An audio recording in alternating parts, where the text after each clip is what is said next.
All right, welcome everybody to this Let's Talk Meshing webinar. In today's webinar, we're going to be talking a little bit about the Stanford Solar Car Project's race for aerodynamic efficiency. So joining us today is Rachel Abril from the Stanford Solar Car Project. Rachel is the aerodynamics lead on the team and a master's student in mechanical engineering at Stanford University. She joined the mechanical team back in 2013, and for the most recent 2015 cycle, she specialized in grid generation for the aerodynamics team, performed mechanical design for the car, and was also a driver. For the next cycle, Rachel is leading the aerodynamics toolchain and hopes to get even more involved in the mechanical design of the vehicle. Thanks for joining us, Rachel. From the SU2 development team, we welcome David Manosavas. David is a PhD candidate in the Department of Aeronautics and Astronautics at Stanford University. He works in the Aerospace Computing Lab under the direction of Professor Jameson, and his research interests are in active flow control, aerodynamics of ground vehicles, aerodynamics and design of aircraft and UAVs, as well as numerical methods and shape optimization. Thanks for joining us, David. Also joining us from the SU2 development team is Dr. Thomas Economon. Tom is a postdoctoral scholar at Stanford University, where he received his master's and PhD degrees in the Department of Aeronautics and Astronautics. His research interests include CFD, shape design using adjoint-based methods, and high-performance computing. And Tom's going to be joining us during the Q&A session today. So thanks for joining us, Tom. From Tecplot, we welcome Scott Fowler. Scott is the product manager for Tecplot 360EX and Tecplot Chorus. It's his job to understand where the CFD and aerospace markets are going, gather customer feedback, and make sure that Tecplot develops products to meet those needs. Scott naturally stepped into the product management role after his tenure as the lead product architect for both of the tools that he now manages. Thanks for joining us, Scott.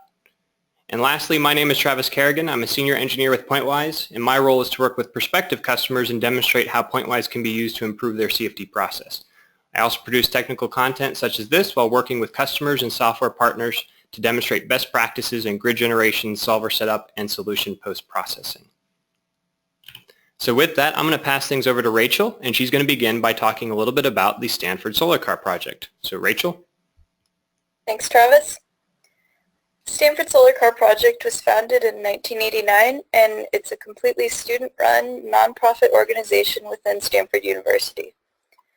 What we do is we design and build a new solar car every 2 years, and we race in the World Solar Challenge in Australia.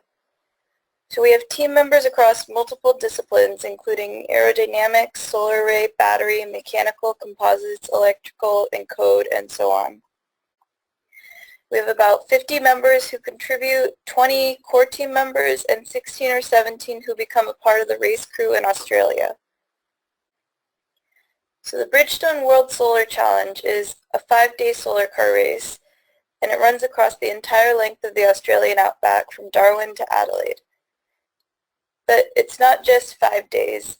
It's the culmination of nearly 2 years of engineering in multiple disciplines, including there's 2 months of race crew testing at home plus 1 month of testing in the outback.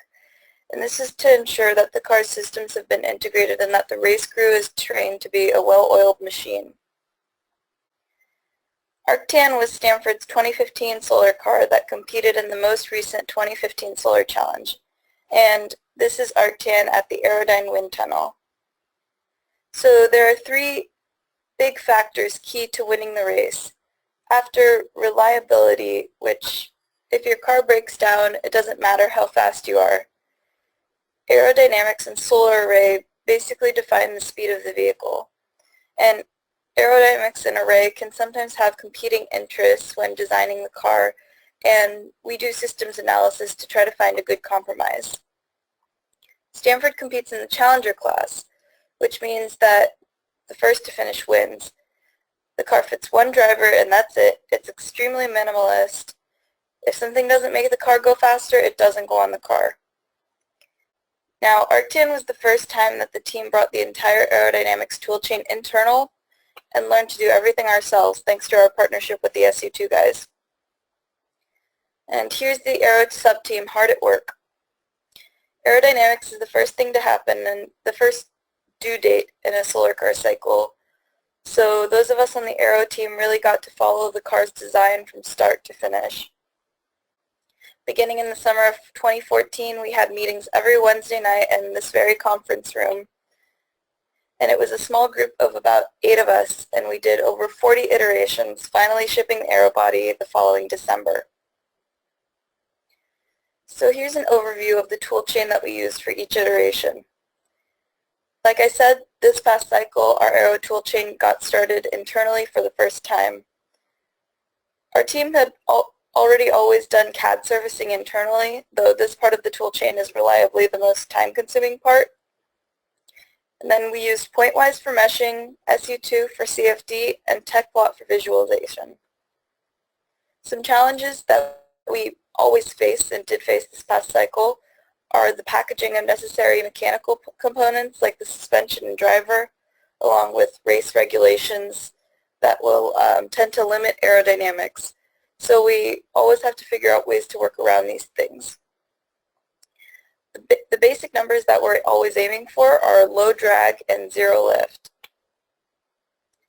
So once the car was built and rolling, we took the car to Aerodynamic wind tunnel and verified our CFD numbers. And as you can see from the video, here's us doing some smoke wand tests to visualize streamlines.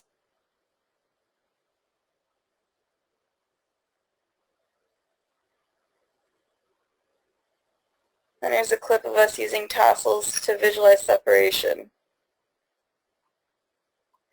Finally, we took the car from simulation to reality. We put about 4,000 test miles on the car to shake it out for bugs and also to train race crew for their convoy jobs and to get the solar car drivers really familiar with the car. Now here's us at the Thunderhill racetrack. And then here we're finally on public roads in the Central Valley going at cruising speeds.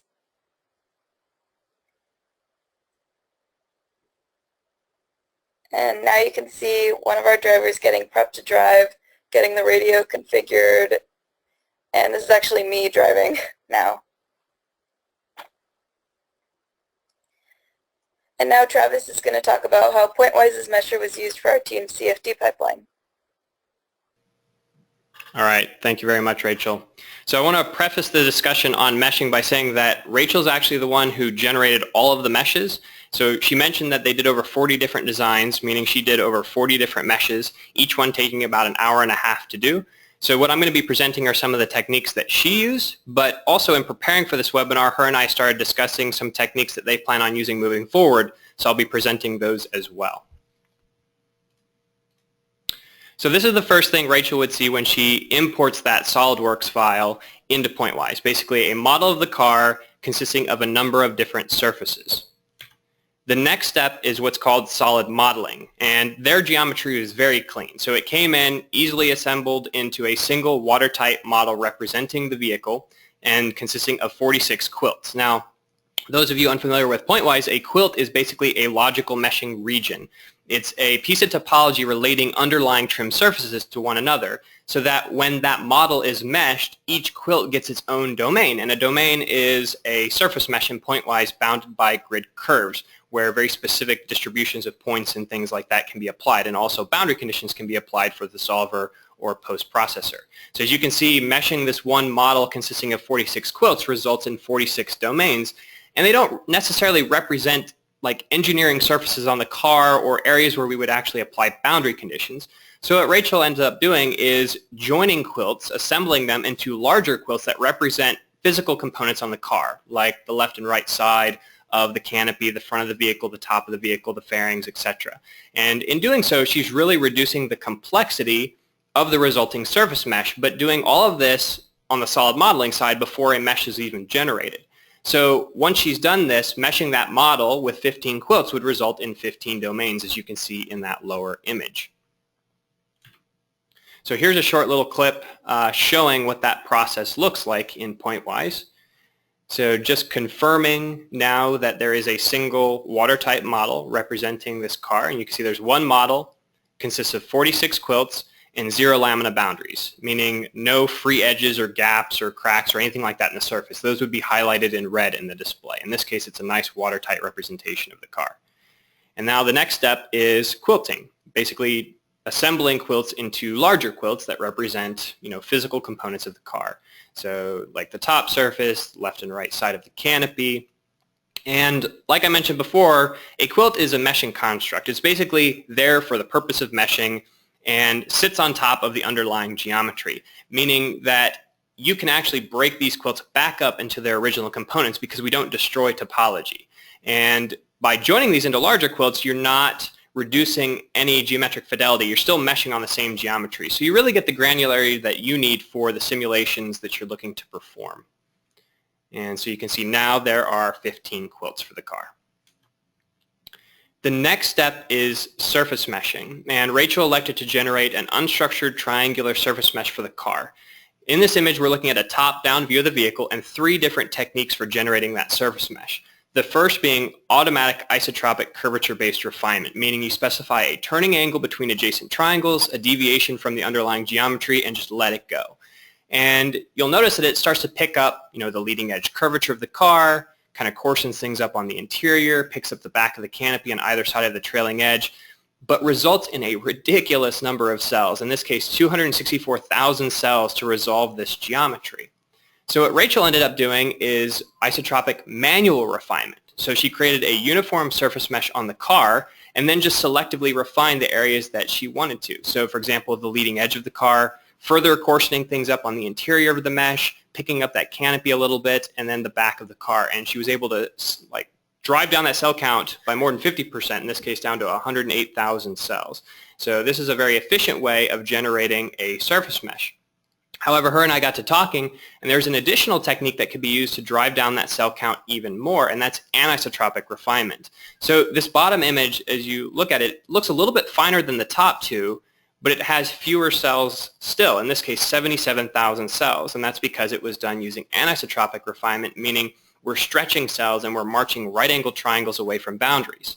To give you an idea of what that looks like, in this image on the left, we're looking at the front of the car. On the left is isotropic refinement.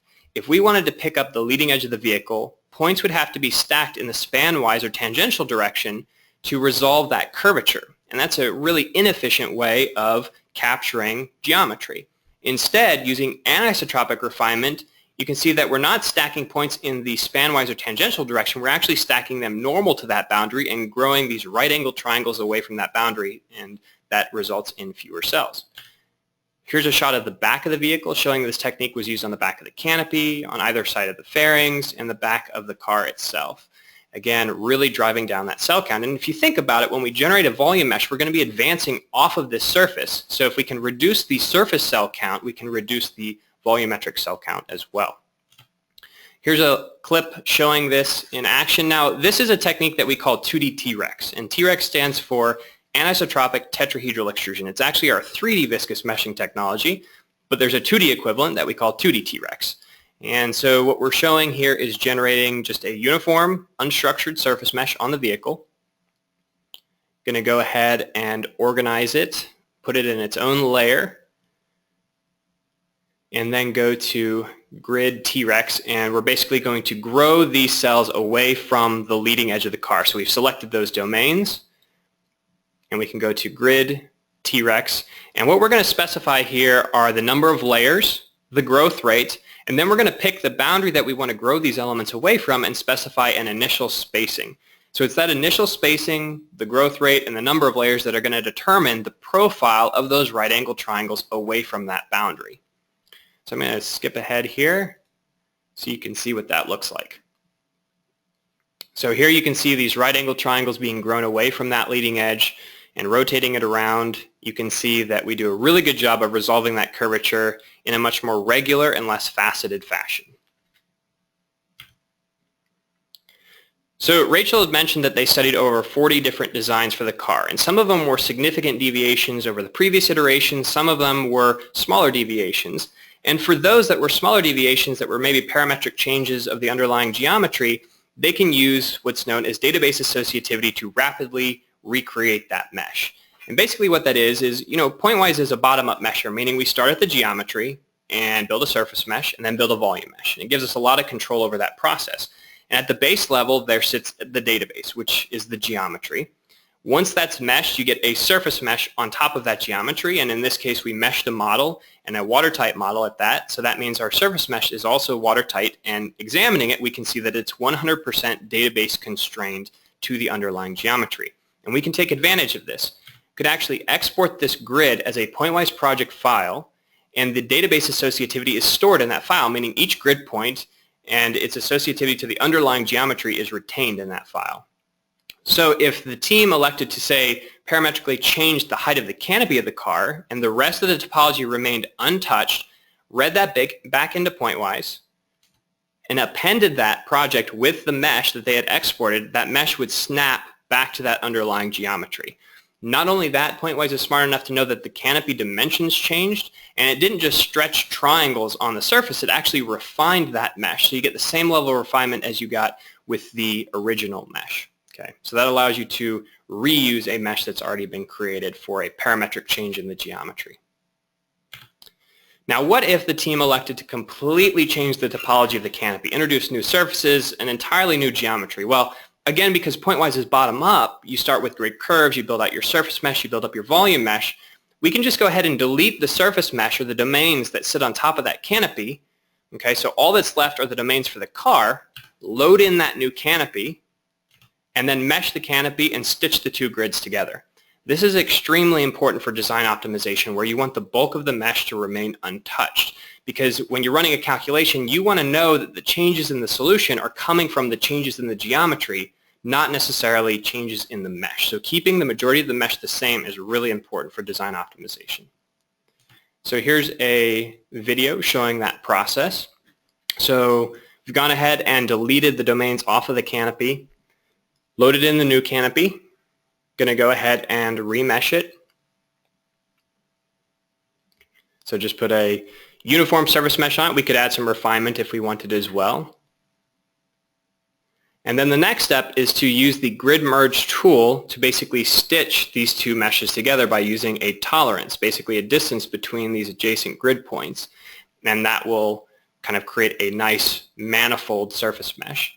So I'll skip past that and show you that we can select all of the domains and examine the database associativity, and you'll see that it is 100% constrained to the underlying geometry.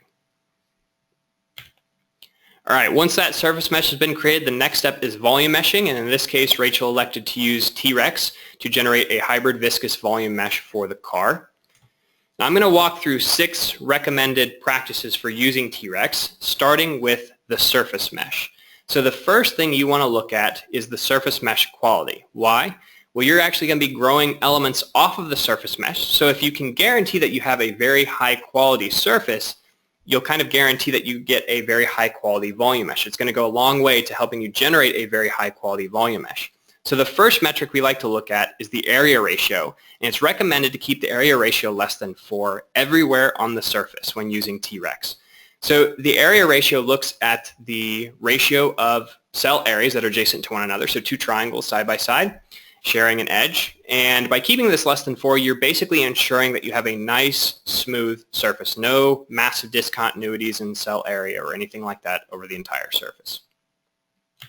The next metric to look at is the maximum included angle, and we recommend keeping this less than 150 degrees everywhere on the surface.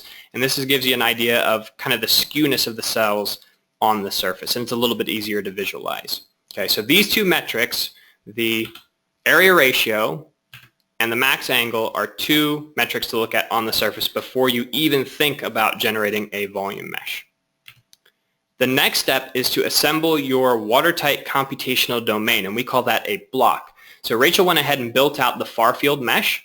You'll notice that she put a refined domain underneath the vehicle to constrain the cell sizes in the vicinity of the car.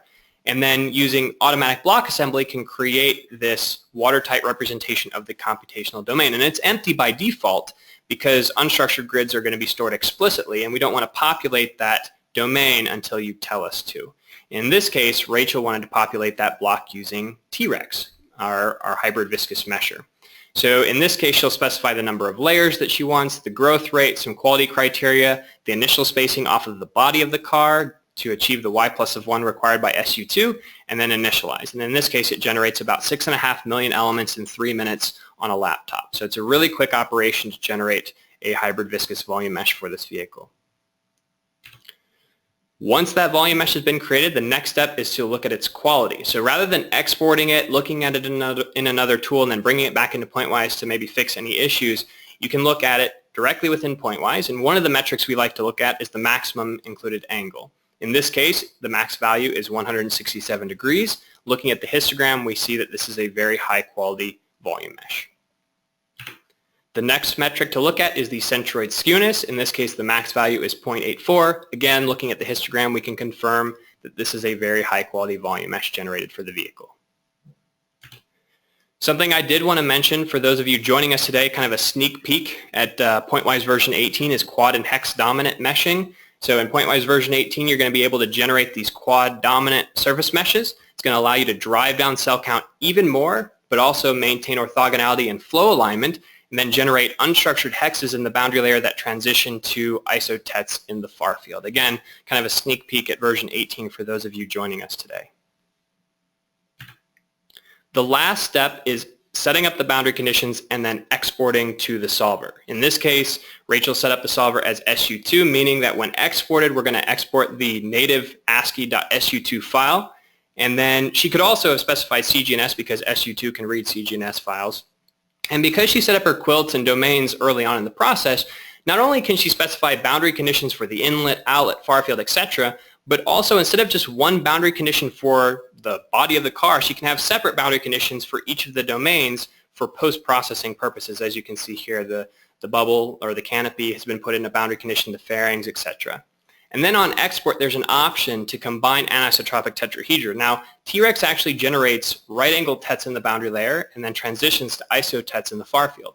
And by turning on this option on export, you're actually going to be combining those right-angled tets in the boundary layer into triangular prisms on export, basically improving your cell quality in the boundary layer region. Okay, so with that, I'm going to pass things over to David, and he's going to talk a little bit about how SU2 was used for this application. So David? Thanks, Travis. So first up, let's talk a little bit about what is SU2. SU2 is an open source collection of C++ software used for multi-physics simulations as well as for designing unstructured meshes. And kind of one of the main reasons we use SU2 is for computational fluid dynamics and CFD. SU2 is under development here at Stanford in the Aeronautics and Astronautics department, but it's also being used and developed all around the world.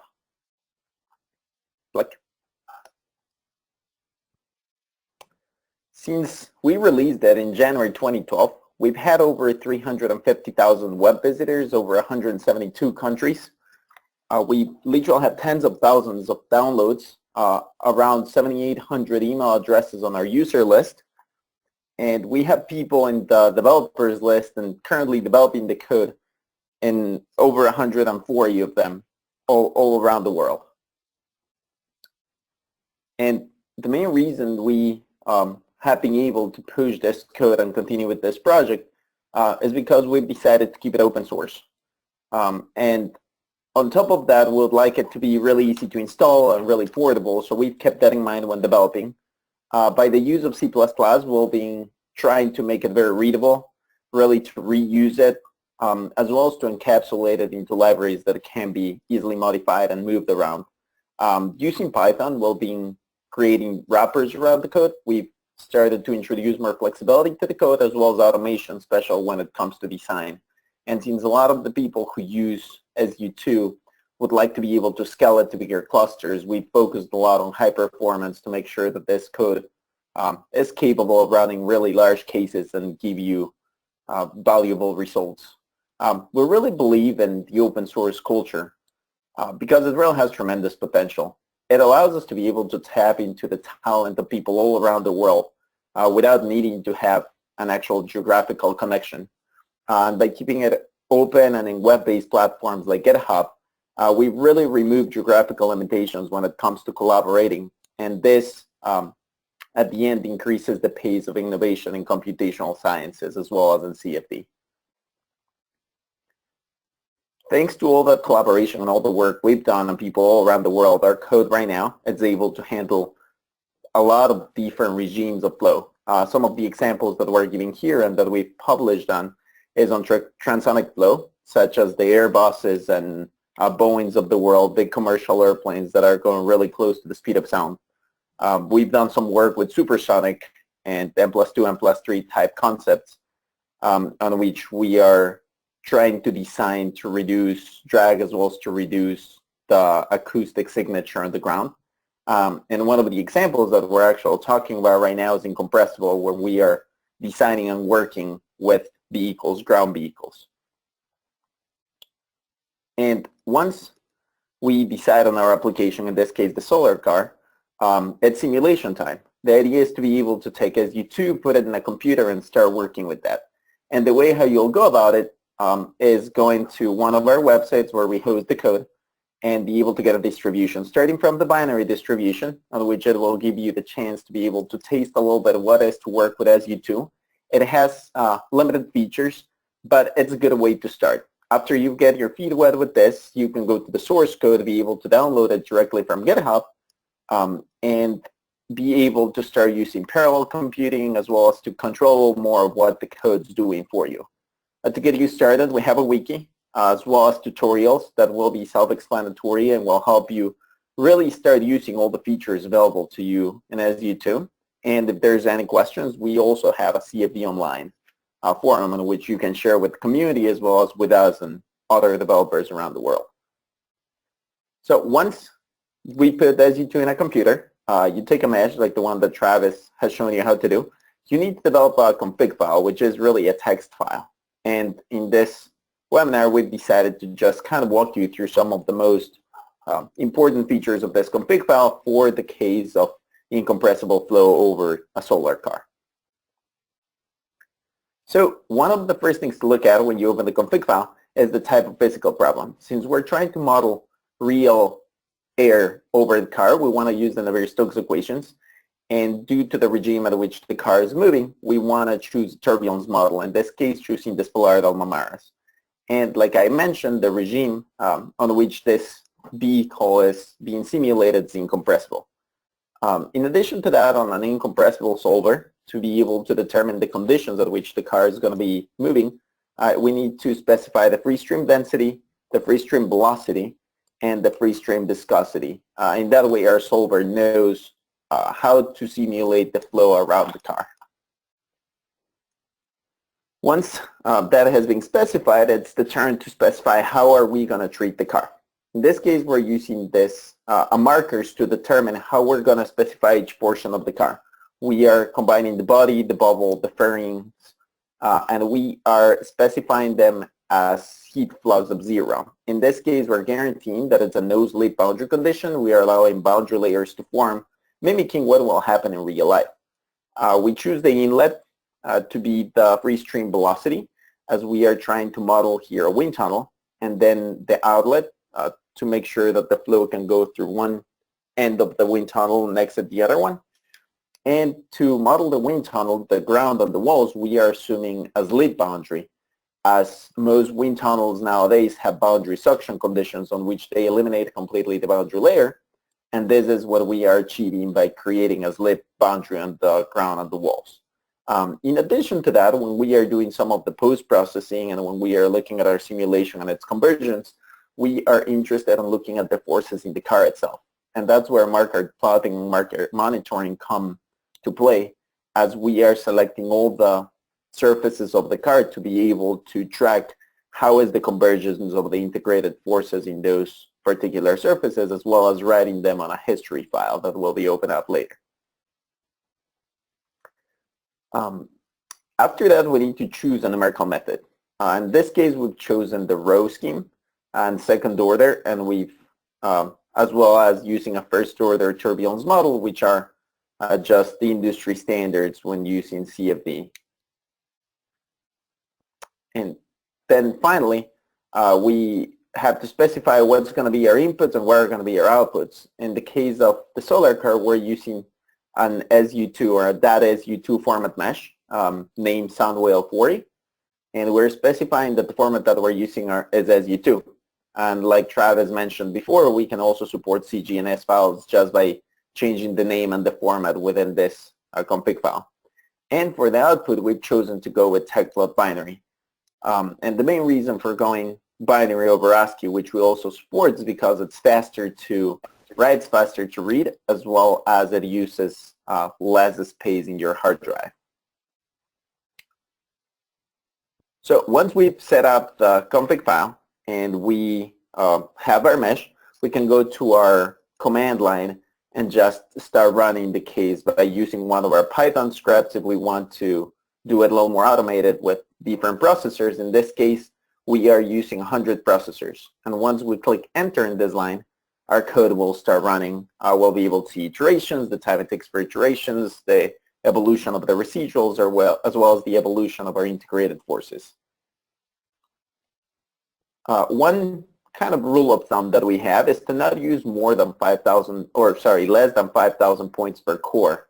And this is just to try to maximize the output or the computational resources that we have.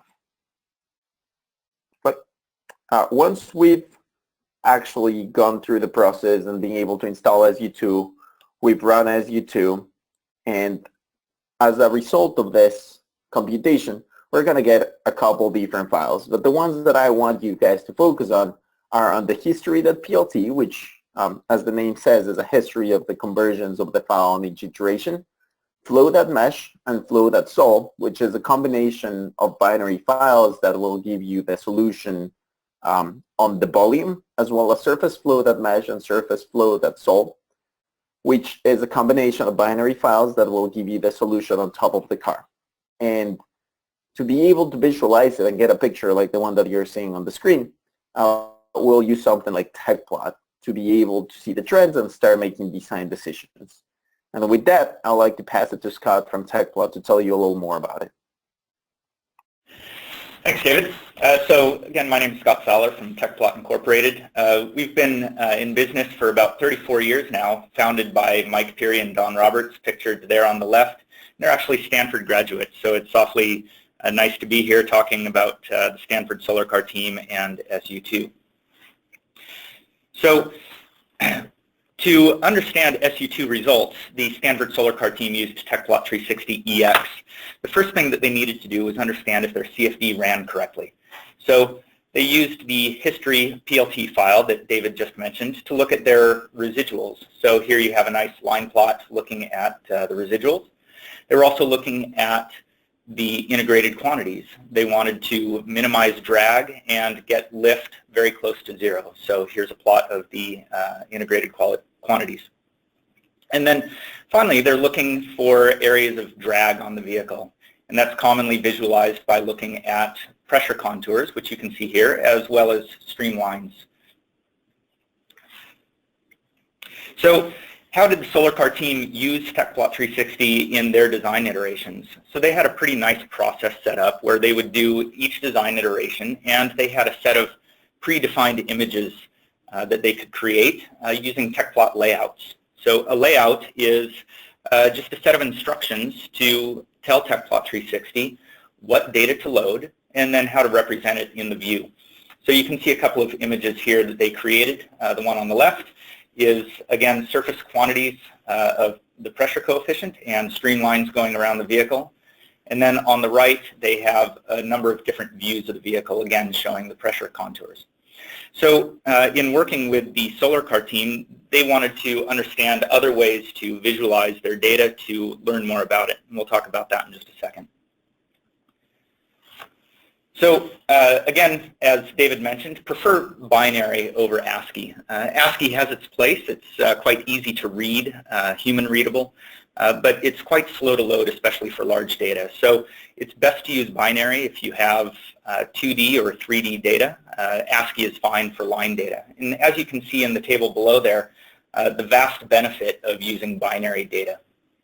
So when we first engaged with the Solar Car team, they were actually exporting ASCII, and they're much happier with the binary form now. So you can see the binary PLT format, that's the middle column. You can see the files were about half the size. Load time went from about 5 minutes down to 2 seconds. So that makes everybody happier. And then the amount of RAM used was even less. Now, in the over the last couple of years, we've been working on a new binary format that we call Sizzle. The extension is SCPLT. That one has even more advantages over the binary PLT form. You can see the file sizes are even smaller. We achieve that through node map compression for unstructured data. The load times can be orders of magnitude faster for very large data.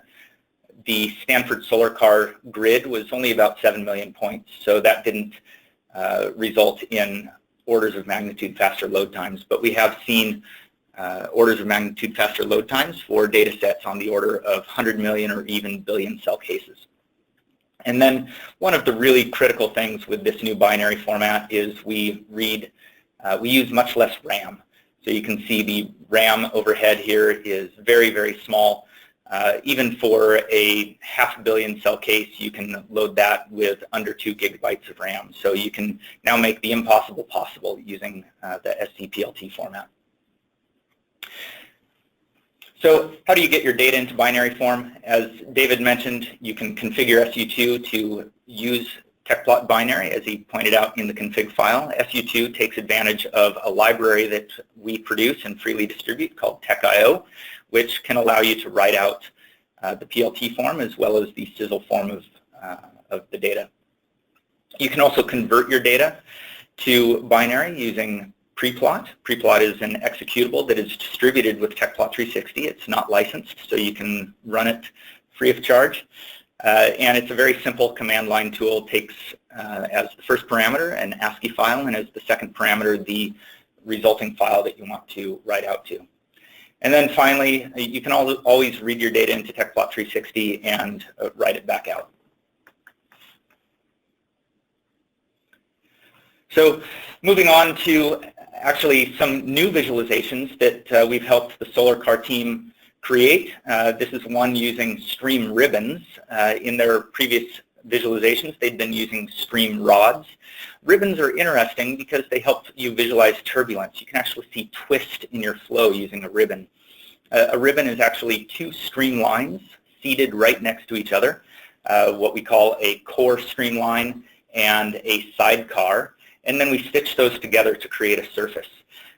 In this view, you can see that there's not a whole lot of twist in those ribbons, so a nice steady flow going over the vehicle. You can also use stream traces on the surface, and here we've used stream traces to create a simulated oil flow plot. Some people refer to an oil flow plot as line integral convolution, and we can simulate that using our stream traces. And what we've done here is we've seeded 5,000 stream traces on the surface, and then we've limited the length of those stream traces. We'll show you how to do that on the next slide, but here you can see at the bottom image on the right, you can see an area of recirculation, and this type of view can also help you find areas of separation. So moving on to how we achieved this effect. Here we're setting up the surface coloring using some of the right-click context menus that have been added to Tecplot 360 EX in recent years. We go into the stream trace dialog, making sure to set it up for surface lines, and you can see where we set the 5,000 seed points on the surface. And we'll go over to the integration tab and set it to a short length of 50. The video skipped on my end, so hopefully you saw that on yours. Set up the vector variables, and finally create the streamlines. Then you can see that there are the arrowheads on there, so we'll just turn those off, and we'll have a nice view of the streamlines and looking like the simulated oil flow plot. So this area of recirculation that you're seeing at the back end of the canopy, this is a feature that the Solar Car team had not seen before because they weren't aware of this technique. And this could be an indication of an area of the vehicle that they could change the geometry of and possibly reduce drag. So we'll move on to automation and analysis. So Tecplot 360 has a fairly robust macro language, so you can automate many of the plots that you've seen here today. You can use these macros to run at the tail end of your CFD simulation, so you can have a suite of images ready for you at the end of your CFD run, so you can get a jump start on your analysis. And what we're showing here are plots that are span-wise lift on the vehicle. So this is a capability that is not directly available in the Tecplot 360 user interface, but something that you can do with the Tecplot macro language, and shows the power of what you can do there. So this plot is particularly interesting to the Solar Car team because they are interested in side wind conditions. They need this vehicle to be stable when the wind is blowing sideways, as it can do in the Australian outback. So in order to generate these plots, what we do is we actually create 70 slices across the width of the vehicle, and then we run a macro which will extract those slices, integrate the pressure of those slices to calculate your lift, and then we put each one of those values on a line across the vehicle. And on the next slide, we'll show a quick animation of how to do that. So here we're using the slice dialog to create slices in the Y direction. We're using start and end slices to bound the width of the vehicle. And then we put 70 slices in between those. So we have a total of 72 stations across the width of the vehicle, or the span of the vehicle.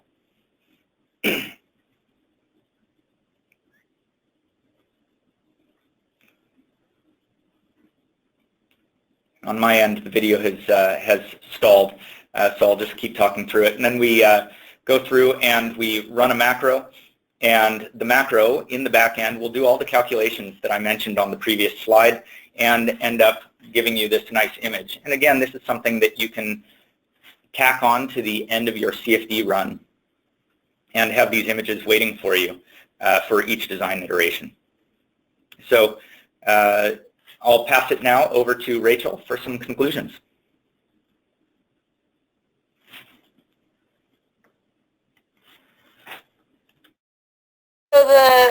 So Arctan ended up finishing 6th in the World Solar Challenge this past cycle.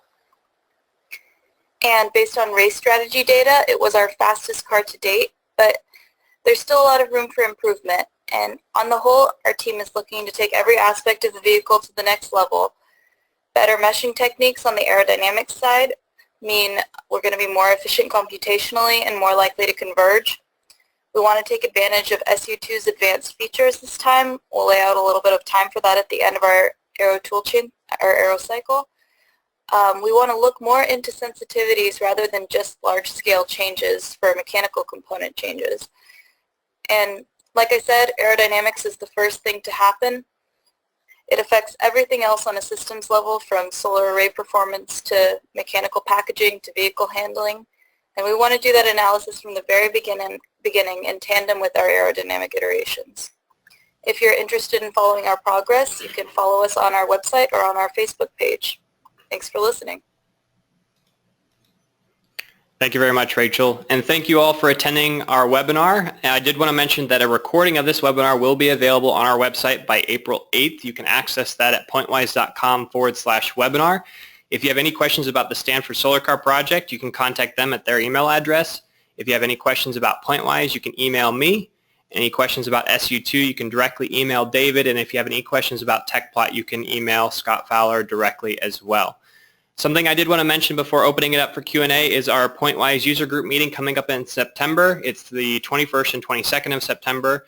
This is a fantastic 2-day event that includes a training component as well as technical presentations. So if you're a Pointwise user, definitely submit an abstract. The call for papers is now open. So I'm going to leave this slide up during the Q&A session. If you have any questions, please type them into the questions dialog box. I will read them and the appropriate person will answer them. And we'll do this for about 10 or 15 minutes before concluding the webinar. And if you have any additional questions, you can jot down these email addresses and email us as well. So it looks like a few questions have already come in, so I'm going to read some of these. The first one is, could you please explain how modern wind tunnels for land vehicles approximate the floor moving with the inlet velocity? I can take that. Okay. So the way how modern wind tunnels do it, there's actually 2 different ways, but the most common one is there is a system of blowing and suction on the floor. And in this way, they eliminate the boundary layer.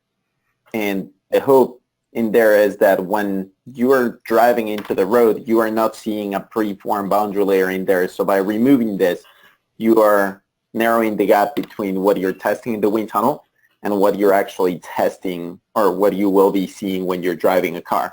Now, the other way that's a lot less common, but it's still done in some places, is actually installing a moving floor that will move at the same speed as the car.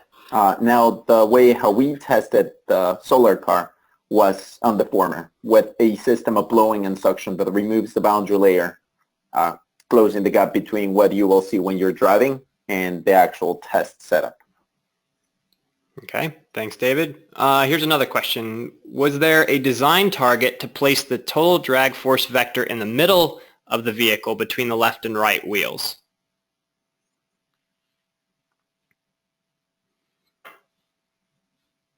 Rachel, David, or Tom? This is Tom here. I can take this real quickly. We did some side wind testing, which is maybe related to this topic. We wanted to make sure that the performance was robust when we had side winds for the vehicle. We didn't want to have any large moments, although the car was relatively heavy compared to, aircraft. We're usually concerned about getting weight down, but for this, we weren't as concerned about weight, and we knew that we could kind of live with some pretty high forces and without having too much concern about kind of things being offset. There was a slight asymmetry, of course, with the bubble being on one side, but it was pretty minimal compared to the other forces. So we didn't necessarily work towards placing the lift vector in the center of the car, but we did look into the stability to make sure that it wasn't placed too far to the sides. It ended up landing in the middle anyway. Okay. Here's a pretty good question. This guy is asking about whether or not, let's see, the role of radiation in the solar car simulation, CFD simulation, was it considered or not? No, we didn't really consider any of the radiation or heating on the car. We actually treated it as a zero heat flux surface. What we did consider was that there will be a boundary layer forming on it. So it's more of the aerodynamic side without really looking much into the thermodynamic side of it. Okay. We didn't do any high fidelity radiation simulations. Okay. We Okay. had similar models that the team was using to estimate the performance of the solar array. Okay, because there's a follow-on question to this too, so maybe we should ask about the future. The same person asked, he's wondering about the trade-off between aerodynamics and acquiring more solar energy and whether that might be considered moving forward. For example, acquiring 2% less drag or acquiring 2% more solar energy. Right, so we have a chart basically kind of laying out our race minutes to percentage of improvement on solar array and aerodynamics, along with other components of the car that to a lesser extent will make the car go faster if improved.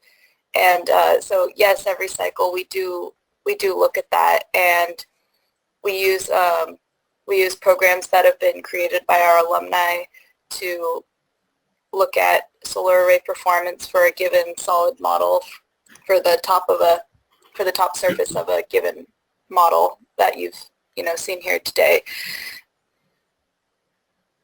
Okay. Let's see. Can you explain the whole automated Pointwise project to load in a new mesh and a new geometry? Yeah, so basically with that, what we were demoing was if you generated a surface mesh on a watertight model and confirm that it is constrained to that geometry. If the topology of that geometry doesn't change, what you can do is you can load in a new geometry. If you need to, you can quilt it back up so it's identical in terms of its surface topology and also the quilt names. And then you can just file open the grid that you saved off, and a little dialog box will pop up and you can click append, and that'll just append the mesh to that project file and it'll snap to the underlying geometry. Again, the topology and the names have to be identical. So if you do that and you see grid kind of jumping to some other location on the car, that means that your geometry isn't topologically identical to what it was before. So this is why it works really well with parametric changes. So in your CAD tool, if you parameterized surfaces, So you can tweak a parameter and it'll just update the surface, not introduce any new curves or topology or anything like that. Just update the surface and move the XYZ values of the UV coordinates around, then export that and import that into Pointwise. It would be identical and the mesh would snap to it. If you're introducing any new topology, like I showed in the next slide after that, you would need to remesh the geometry. Let's see. Okay. I saw that during meshing of the design, you didn't consider the tire. You just have a flat surface on the bottom. Could you elaborate on that and maybe why that approximation was made? I can take that. Okay. So we chose to make that simplification last cycle because we were fairly new to the whole aero process, and so also that configuration is closer to what we had in the wind tunnel, which is not a rolling wheel wind tunnel. So so that simulation was closer to the wind tunnel test, but this cycle will also be looking into whether having rolling wheels will change our design decisions, because you know, if the wheels don't change how we decide which car is better or worse, then it may not affect our end better or worse aero performance. Mm-hmm. Okay. Let's see. Did you all use the optimization features of SU2 to optimize the car and the design of the car? So near the end of the process, we got, I would say, up to high 30s of design counts before we started to attempt to run some of the adjoint-based design that we have in SU2.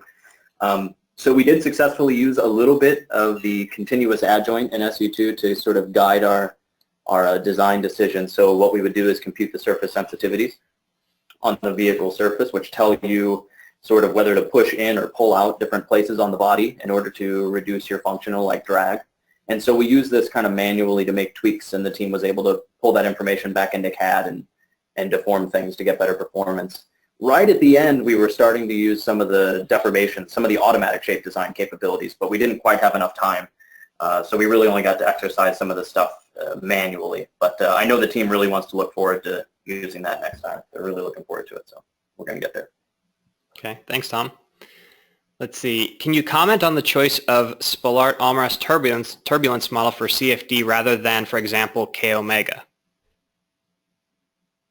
In reality, this choice was made due to our previous experience and experimentation on how these models behave. The way how we go about choosing it is running similar simulations with different turbulence models and comparing those to available experimental data for more canonical cases, like separated flows or airfoils. And in this case, we chose to go with Spolart-Almaras because it's the one that was behaving the best and was giving us the closer type of simulation, or the closer type of result compared to experimental simulations, as well as it being a simple and very robust turbulence model that is used in industry constantly. We also had some help when choosing the tools for people from industry, especially from Volkswagen, and that was kind of the consensus on which turbulence model to use and which numerical models to use, really. Mm-hmm. Okay.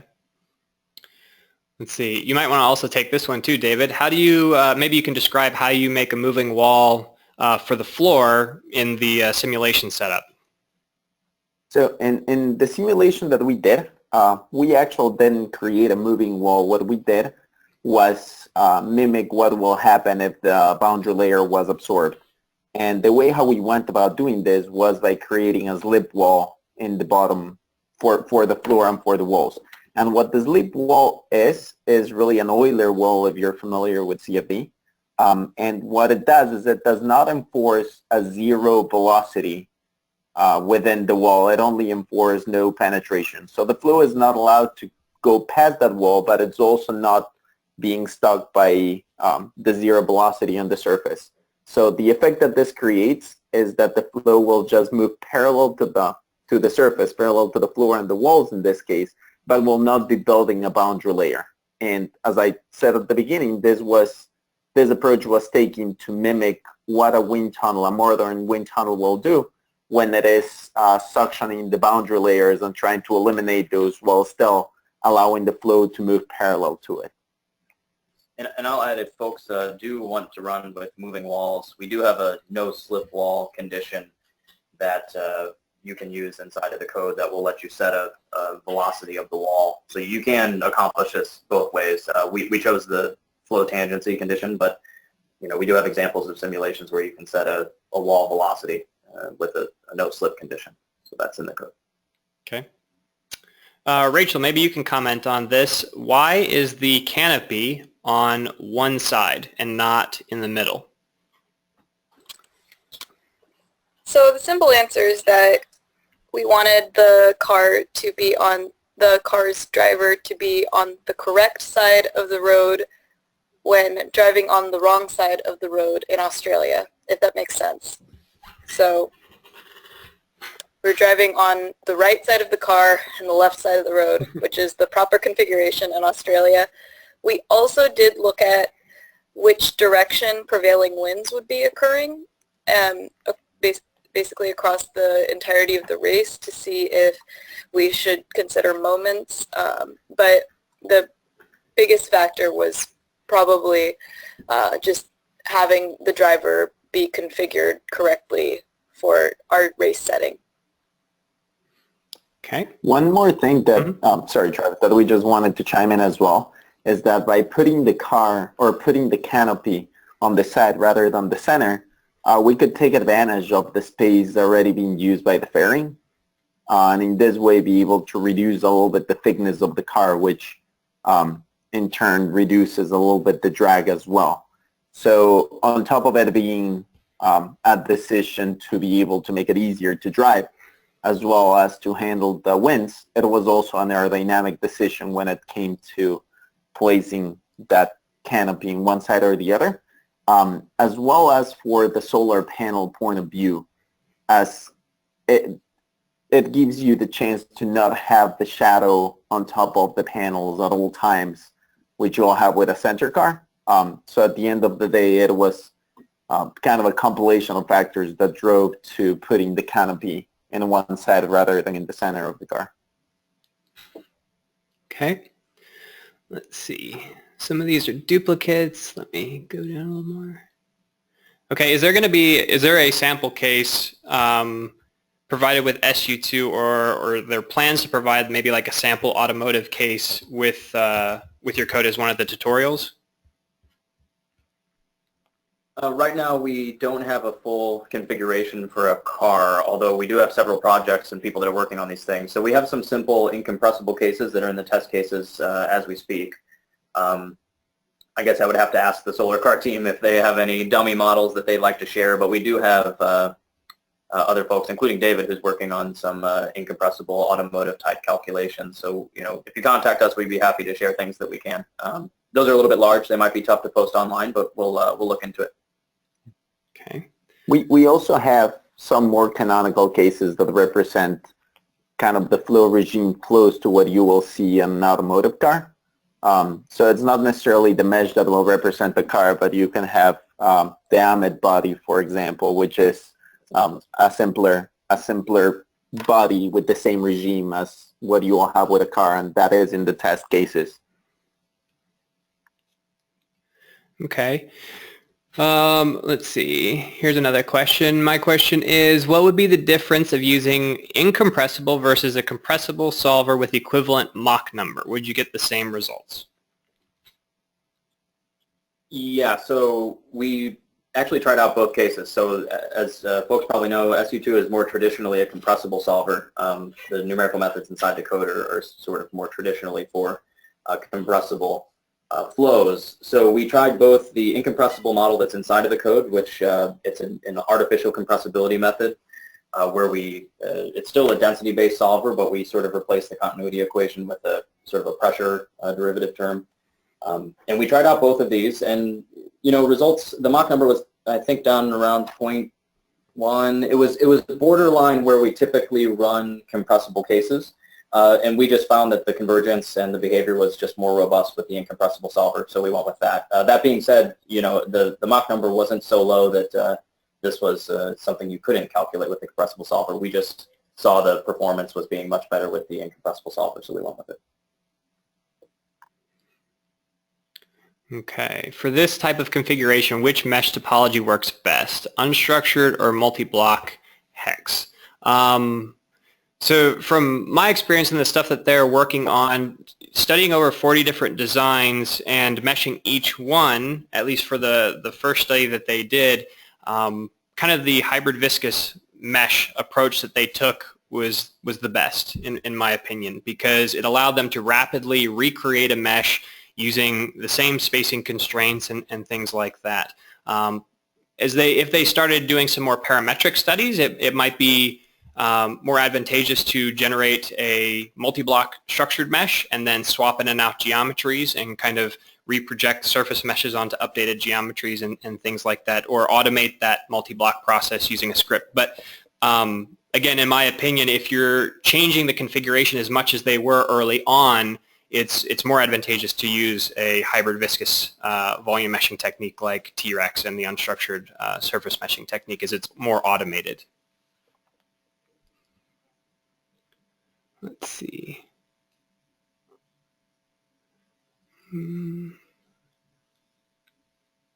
Okay, this is a really good question. How did the car feel the first time it was driven?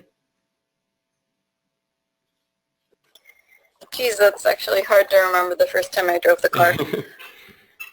But other than having very little airflow in the driver compartment, which is something that we don't want air flowing willy-nilly throughout the car. So we want our driver to get fairly toasty in there, which is probably the first thing that people notice is that you bake. And the second thing you notice is that while regular cars, they have quite a bit of rolling resistance to their tires, solar car tires have very, very little, so that they don't, so that they're as efficient as possible for straight line driving.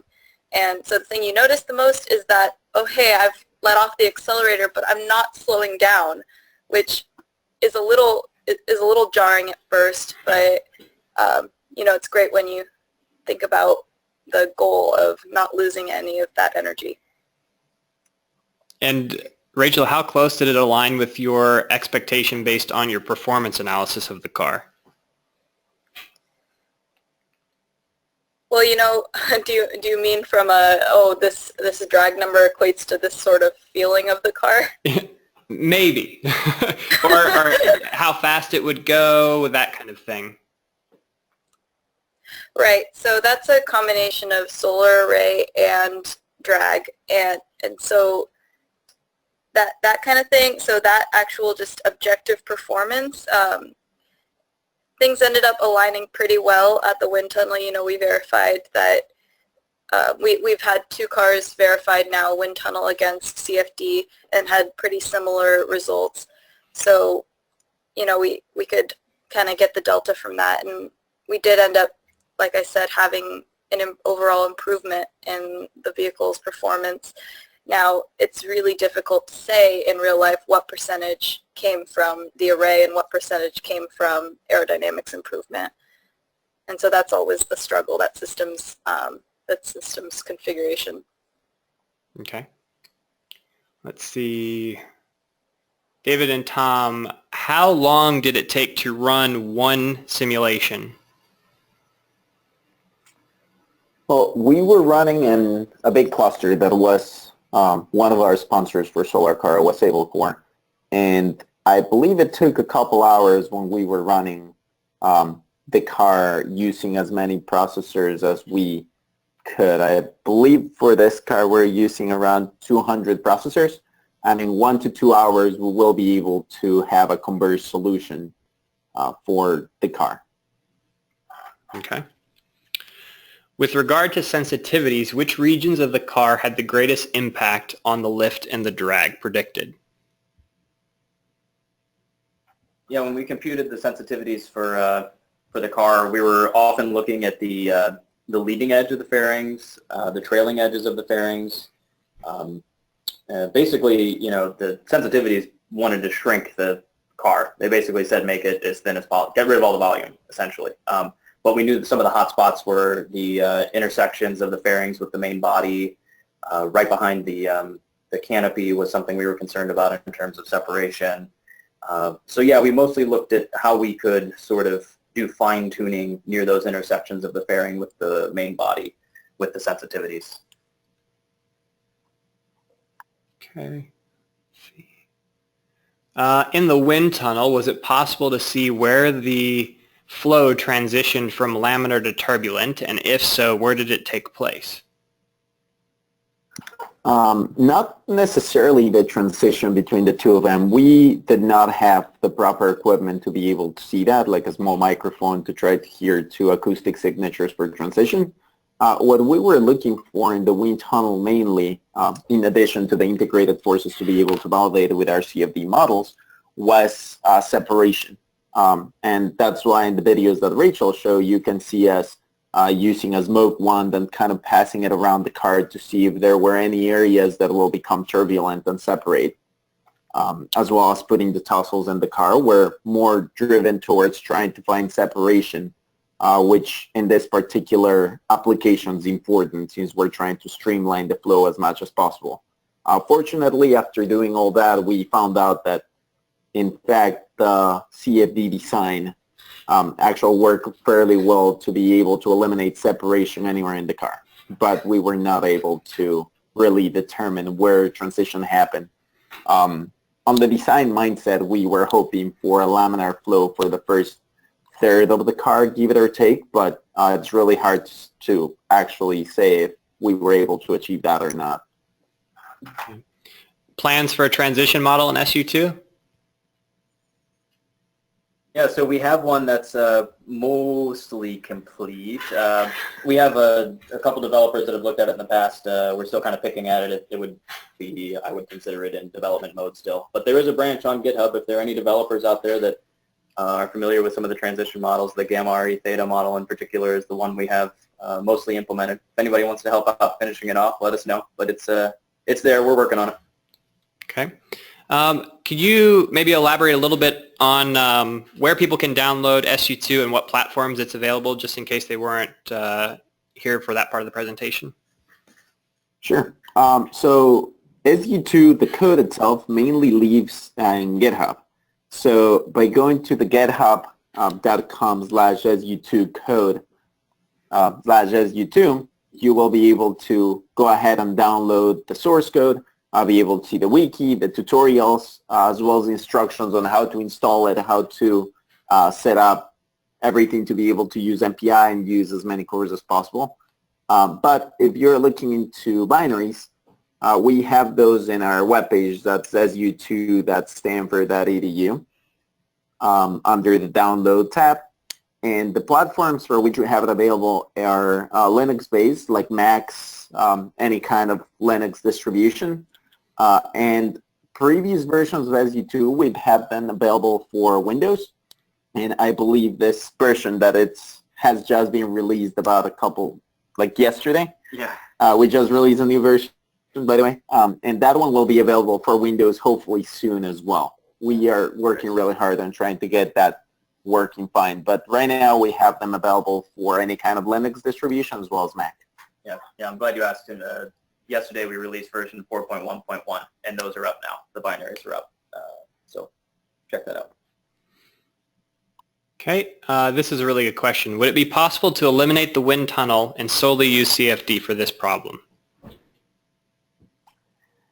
So far, we have been able to rely on CFD a lot. We have come really close to what the wind tunnel results have shown us.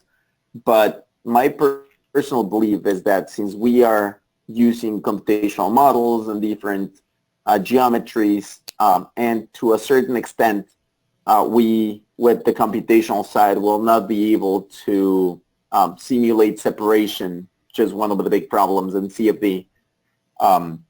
In different areas, I think it's still important to be able to validate our results using a wind tunnel. Having said that, I think that the use of CFD reduces a lot the need for a wind tunnel, so you're able to perform most of the design using CFD and be able to have a fast turnaround. But I still believe that you need a wind tunnel at the end to be able to make sure that all your results make sense and that you are compliant with the physics. Yeah, and what was great in this particular case about using the wind tunnel at the end was that once you built the car, you could actually dial in the ride height, you could dial in the angle of attack, all sorts of things that are real life effects for a real car that help the team get ready for the race. And to add on to that, the discussion of whether or not going to the wind tunnel is necessary is a discussion about financial risk and risk to the car in transporting the wind tunnel from California to North Carolina. And whether or not that time and money could be spent putting it into making the car go faster in some other way, perhaps in solar array or even somehow in aerodynamics. So this is a kind of an overall system strategy sort of thing that we need to look at. Okay. All right, last question. When using SU2, is there a method for plotting the residuals during the simulation, or can you only do that once the simulation is complete? No, actually, you can always look it up and open it while the simulation is running.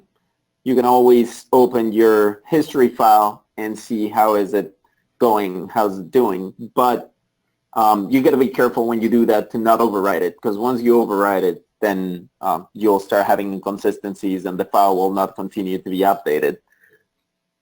Yeah, I mean, there are no GUIs, for instance, that are going to plot the residuals for you real time. But yeah, as David said, you can always open the history file. You can also sort of redirect your console output into a file and just have a little script that plots that for you.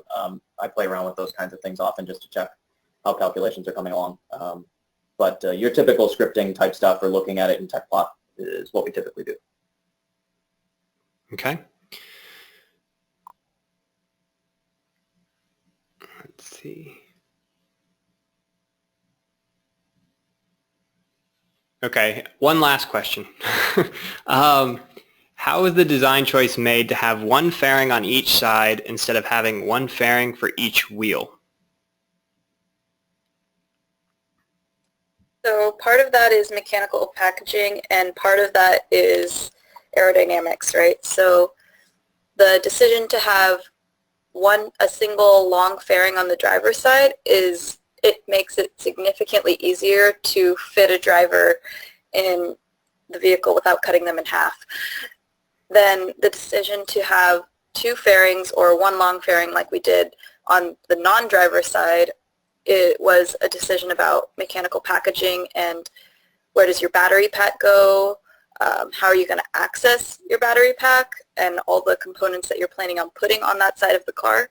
So for simplicity's sake, we ended up choosing the basically mirrored fairing approach. But as if you look up WSC 2015 cars, not all cars did that. Many did end up doing the symmetric fairings, but a couple teams did do split fairing, and that's something that we would actually like to look more into this cycle. Okay. All right, I noticed that a few more questions came in about the Canopy, and we kind of had a discussion about that earlier. So if you want to know a little bit more about that, I encourage you to email either the Stanford Solar Car Project or David or Tom at those email addresses that are up on the screen. So with that, we're going to conclude the Q&A session and the webinar. And like I mentioned before, the recording for this webinar will be up online at pointwise.com/webinar by April 8th, so you can watch that again. And we appreciate your time, and thank you very much for attending.